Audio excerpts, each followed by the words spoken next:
আমি নামাজের বৈজ্ঞানিক উপকারিতার উপর একটা লেকচার দিতে পারবো।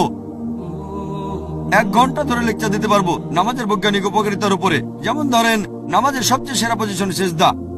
যখন সিজদায় যাবেন তখন শরীরের সর্বোচ্চ পয়েন্ট মানে কপাল ঠেকাবেন মাটিতে।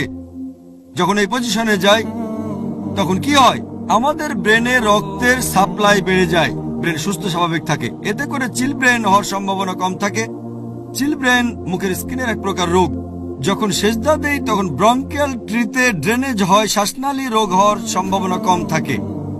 আমরা যখন নিঃশ্বাস নেই, যখন শ্বাস প্রশ্বাস নেই, ফুসফুসে 1/3 বাতাস থেকে যায়, এটাকে বলে রেসিডুয়াল এয়ার। যখন সিজদার সময় নিঃশ্বাস নেবেন তখন অ্যাবডোমিনাল ভিসেরা ডায়াফ্রামে চাপ দেয়, আর ডায়াফ্রাম এই রেসিডুয়াল এয়ার বের করে দেয় এবং ফ্রেশ বাতাস ফুসফুসে যায়।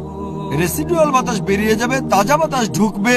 এতে ফুসফুস সুস্থ থাকার সম্ভাবনা বেশি থাকে, ফুসফুসের বিভিন্ন রোগের সম্ভাবনা কম থাকে। এছাড়াও তখন অ্যাবডোমিনাল ভিসেরায় রক্তের চলাচল বৃদ্ধি পায়, এতে পাইলস হওয়ার সম্ভাবনা কম থাকে।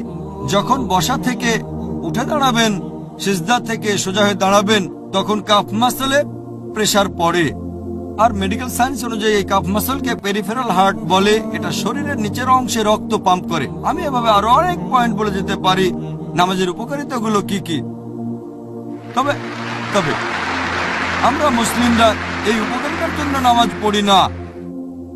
নামাজ পড়ি এভাবে আমরা আল্লাহ তাআলাকে ধন্যবাদ জানাই। এই মেডিকেল উপকারিতাগুলো হচ্ছে হালকা খাবার, ডেজার্ট। আমাদের আসল খাবার বিরিয়ানি। আল্লাহকে ধন্যবাদ জানাই, তার ইবাদত করি।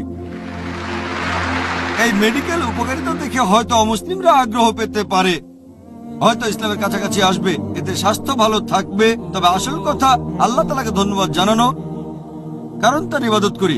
এমন না যে এক্সারসাইজ করছি। এগুলো বাড়তি উপকারিতা, সাইড ডিশ।